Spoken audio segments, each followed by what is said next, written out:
करनी सेना के स्थापना दिवस को करनी सैनिकों ने धूमधाम से मनाया। आइए आपको दिखाते हैं उसकी लाजवाब झलक। करनी सेना आज सोहना में 5वां स्थापना दिवस बड़ी धूमधाम से मना रही है। आज हमारे साथ राष्ट्रीय अध्यक्ष करनी सेना के सूरजपाल अम्मू जी आज हमारे साथ हैं। आइए सीधा बात करते हैं उनसे। सर, हिंदुस्तान न्यूज़ में आपका हार्दिक स्वागत। धन्यवाद सर, 5वां स्थापना दिवस करनी सेना बड़ी धूमधाम से मना रही है। करनी सेना का क्या उद्देश्य है और इसकी स्थापना कब हुई, इसको लेकर के करनी सेना का जो रजिस्ट्रेशन है वो 2019 का है, परंतु हम काम कर रहे हैं पिछले 8-9 साल से। परंतु मैं इसको तब मानता हूँ क्योंकि रजिस्ट्रेशन प्रॉपर हो गया, प्रॉपर इलेक्शन हुआ, प्रॉपर सिलेक्शन हुआ और सारी टीम पूरे देश के अंदर यहाँ करीब 23-24 राज्यों में हमारी काम कर रही है। लाखों करनी सैनिकों का संगठन है। 5वां साल हमारा आज पूरा हुआ है। आज हम लोग चलो गांव की ओर, जो देश के प्रधानमंत्री का नाम है, उसको लेकर हम गांव की ओर गांव में जाएंगे। एक रात हर पदाधिकारी एक गांव में रुके, वहाँ की समस्याओं को सुने, वहाँ के युवाओं को जोड़े, वहाँ के लोगों से मिले और वहाँ की समस्याओं का समाधान सरकार के लोगों के अधिकारियों के साथ मिलकर कैसे करें, ये भी हमने तय किया है। करनी सेना का उद्देश्य है फ्री हेल्थ चेकअप कैंप, गरीब कन्याओं की शादी और ब्लड डोनेशन कैंप आदि का आयोजन करना। तो इस प्रकार के निर्णय आज हम लोगों ने लिए हैं। निश्चित तौर पे करनी सेना क्योंकि 5 साल का एक बालक जो है बोलने लगा है, चलने लगा है, तो निश्चित तौर पे इसका एक फ़ायदा भी अब मिलेगा क्योंकि अब ये लाखों करनी सैनिकों का संगठन है, देश में जाना जाता है।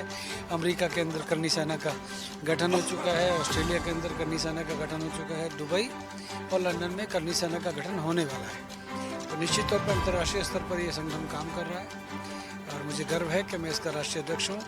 मेरा भी टेन्योर शायद 1 साल का बचा है, उसके बाद नया इलेक्शन होगा, नए चेहरे आएंगे। ये प्रोसेस है। ये सूरजपाल अम्मू की करनी सेना नहीं है, करनी सैनिकों की सेना है। तो निश्चित तौर पर हमारा उद्देश्य है सबको जोड़ना, सभी जाति के लोगों को हिंदुत्व के और सभी धर्मों के सम्मान के साथ जोड़ना, ये हमारा मकसद है। सर, अभी एक बात मैं सुन रहा था, आप कह रहे थे कि भव्य राम मंदिर का निर्माण हो चुका है, अभी जो है मथुरा की और काशी की बारी है, उसको लेकर के क्या है?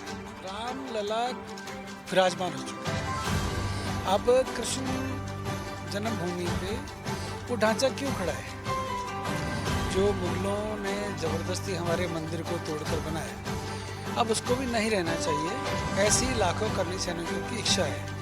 हम लोग न्यायालय पता नहीं कब निर्णय देगा। हम लोगों ने तो 1992 के अंदर भी अपना सीना आगे कर दिया था जब मुल्ला मुलायम सिंह ने हमारे सीने को गोली चलाने के कार्य किए थे। तो निश्चित तौर पे जब कोई बलिदान होता है, बलिदान देता है या कोई अच्छा कार्य करने के लिए करनी सैनिक को बलिदान देगा, उसके लिए हम तैयार हैं। ढांचा बुरा है, नहीं होना चाहिए। उसके नीचे आज भी हमारे कृष्ण जन्मभूमि में कृष्ण लला जहाँ विराजमान है, जहाँ पर उनका जन्म हुआ, वहाँ पर कहीं ना कहीं गड़बड़ी है। तो वो ढांचा भी जल्दी से जल्दी अब समाप्त होना चाहिए, समतल होना चाहिए। वहाँ पर भी भव्य कृष्ण जन्म स्थान जैसे अयोध्या के अंदर बना है, 19 लाख लोगों ने 5 दिन के अंदर, 6 दिन के अंदर दर्शन किए हैं। इतिहास में एक दर्ज हो गया है ये जो दर्शन करने वालों का। हज़ारों करोड़ रुपए दानियों ने दान दिया है। आस्था है राम के प्रति। लोग राम राज्य जैसा हिंदुस्तान चाहते हैं, तो मोदी जी ने कर दिखाया है। तो उसके बाद काशी में मंदिर अच्छा बन चुका है, परंतु मंदिर के साथ साथ जो ज्ञानवापी का ढांचा वहाँ खड़ा हुआ है, उस ढांचे को भी अब समाप्त होने का समय आ गया है। मुझे लगता है अब ऐसे जो बुराई के प्रतीक ढांचे हैं उनको अब नहीं रहना चाहिए।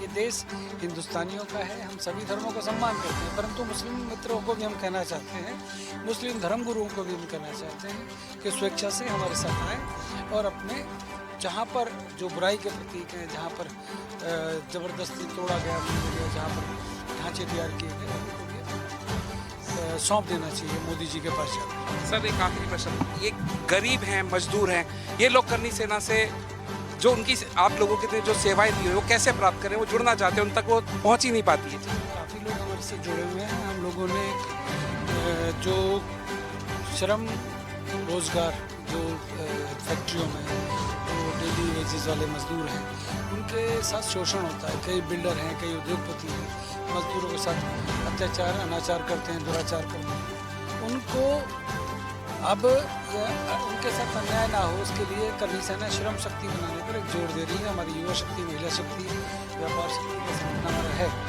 अब हम श्रम शक्ति बनाने के लिए एक चिंतन शिविर हम लोग बना रहे हैं, उत्तराखंड में होने जा रहा है, इस विषय पर भी वहाँ पर चर्चा की जाएगी। सर ये जो 5वां स्थापना दिवस है पूरे विश्व में मनाया जा रहा है, अभी आगे और भी इसको विस्तार से अभी मनाया जाएगा? निश्चित तौर पे 10 फरवरी तक पखवाड़ा है, और पखवाड़ा जो है ये चलने वाला है। आज शुरुआत हम लोगों ने 42 जिलों में देश के, आज करनी सेना जैसे कोटा के अंदर बहनों ने वहाँ पर अस्पतालों में जाकर गरीबों में फल वितरित किए हैं, कहीं कंबल बांटे हैं, ऐसे अनेकों अनेक कार्य हो रहे हैं। जयपुर के अंदर कार्य हो रहे हैं, और इसके अलावा उड़ीसा के अंदर, रायपुर के अंदर, छत्तीसगढ़ के अंदर इस प्रकार के कार्य हो रहे हैं। तो निश्चित तौर पे बड़ा संगठन है, करीब हमारा 200 जिलों में संगठन पूरे देश के अंदर काम करता है, करीब 22 से 23 राज्यों में हम सक्रिय हैं। तो हर प्रत्येक राज्य में जहाँ जहाँ हमारे कर्मी सैनिक सक्रिय हैं वहाँ पर इस प्रकार के कार्यक्रम शुरू हो चुके हैं। एक पखवाड़े के तहत 10 फरवरी तक